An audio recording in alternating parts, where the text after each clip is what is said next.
Another one of those situations where I wish there was a more narrow verdict.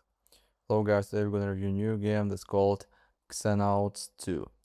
I'm ultimately erring on the side of the thumb up because games can be patched update down the line. It is fine, it's okay. It's really not bad, but it's frustrating.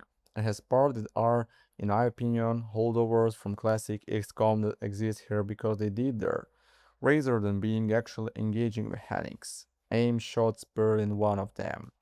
I can laugh with statistical relatives as annoying as it can feel sometimes, but the variancy is where the shots actually land. It's sometimes just out of control, man.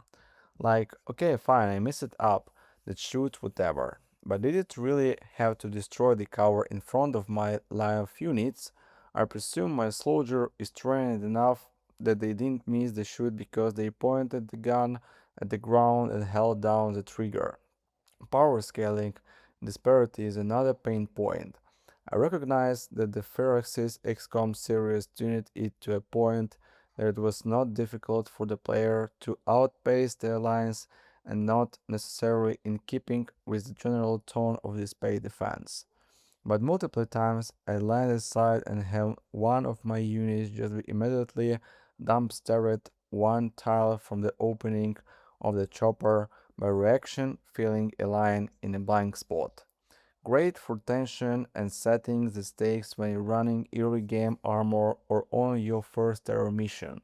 Feels extremely bad when it's somebody in your most dedicated out armor with a shield you truly like tank. Thinking I was maybe behind the power curve, I popped it onto the wiki to find the damage variance is such that your soldiers are never safe from an OHK no matter what armor they're wearing. They're just kinda deflating. It encourages arguably played the two slowest cover and smoking suspension guaranteed nothing.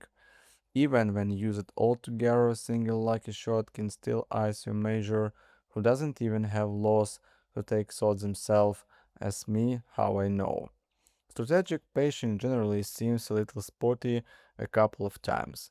I found that I had nothing to research probably and not a sure thing that I was behind the power curve to some extent, but my engineers had to no storage of projects between necessary equipment, vehicle and upgrades. So instead just be sitting on the map waiting for an event to happen so that I could maybe bring back sometimes that could research. Surely there is some addition tag that can bring in someone new digest research site and not just that and 10% bonus the damage for capturing a live specimen. So I focus on the negative a lot positive now. The 3D map is actually a very nice change. Looks nice and really does a good job at giving a sense of space on the map. The cleaners are called early game idea to ramp things up. Operation points are also a net idea. I like having a resource that covers the political logistics concerning favors and opinion the connections I would love to see the expanded upon. The art is great, a little inconsistent at times, but the vision is there, the overall quality is very good, and I appreciate the tone stuck between grand and fantastical. Feels fantastic when you get them upset in the war and secure a big UFO and a couple of warm bodies like really turning point in the war. The story incorporates some unique aspect to it, which I appreciate. It's good bones, but it's really in the end of some further balance and constant passage to help feel more consistent from beginning to the end. Thanks for coming to my TED Talk, etc.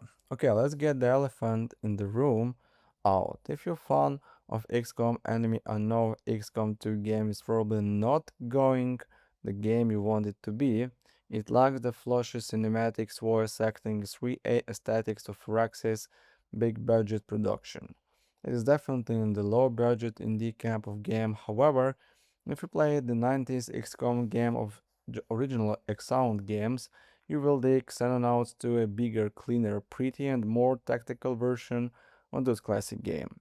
I enjoy both Xenonauts and Firaxis XCOM games. I'm now closing in at 100 hours of Xenonauts 2 and can honestly recommend it for the sheer deep and tactical gameplay it contains. In comparison, the Firaxis game are shallow a little too comfortable. The graphics updated game makes over the original Xenonauts is very welcome. The tactical maps are clean and well drawn into 3D, which is great implementation.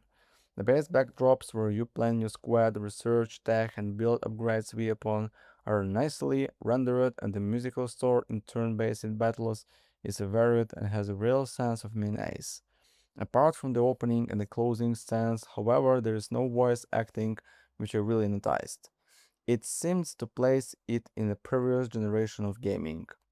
Set in alternative 2000s timeline to your own, the game is split into two halves. The first is strategic management layer centered around the world map.